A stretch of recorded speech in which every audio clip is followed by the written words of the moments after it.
Dominique Lanois, Pascal Gingras et Olivier Langevin. Bref, moi et mes musiciens et Benoît Dion, le technicien de son.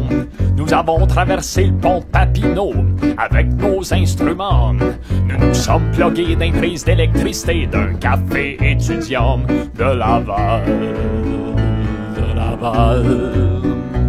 Dès qu'on a commencé à jouer, leurs mines dégoûtées nous ont révélé qu'ils n'avaient jamais entendu ça dans leur centre d'achat. Les grimaces qui apparaissaient dans leur face et trahissaient leur ignorance crasse étaient autant de symptômes du syndrome de la ville du Cosmodome. Une chose qu'on a vite compris au cégep Montmorency, c'est que le monde civilisé s'arrête à la rivière des Prairies. Au nord Tounet, quel de poulet, stationnement, centre d'achat, Budweiser, bungalow, concessionnaire, etc. À gauche de la scène, deux grosses obscènes se faisaient aller les fesses.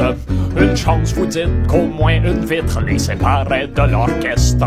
Soudain, l'une d'elles, qui n'avait rien pour elle que l'énormité de ses mamelles, se frotta la poitrine contre la vitrine en bavant comme une grosse coquerelle. Gingras sentit son ange ingrat prendre de l'expansion, et Benoît Dion, le gars de son, eut presque une demi-érection. Dominique Lanois se creusait la noix et Olivier Langevin vint, mais ses bobettes étaient déjà sales, c'était pas grave à Laval. J'ai appris par après que Pascal Gingras, notre batteur fringant, s'était payé une pause avec la grosse grosse. Oh, comme c'est dégoûtant! Cette petite fête avec celle qui se frottait sa vitre ne me fera pas lui chercher un remplaçant. Bill Clinton a fait bien pire, il est toujours président. Que son cesson de suçon dans la toilette des garçons. Serait-ce cette conne qui leur siphonne à sa façon? Elle plaint les Éthiopiennes qui n'ont jamais la bouche pleine. Elle n'attend jamais votre aval et elle avale à Laval.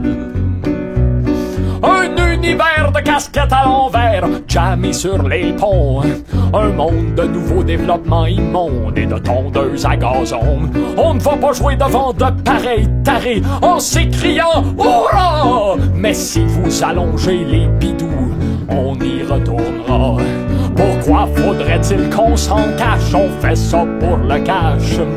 Avec l'aide d'un programme de subvention à la chanson. Mais la soudette et le gouvernement du Québec devrait faire un constat d'échec. La chanson, les jeunes s'en sacent pas mal, surtout à Laval.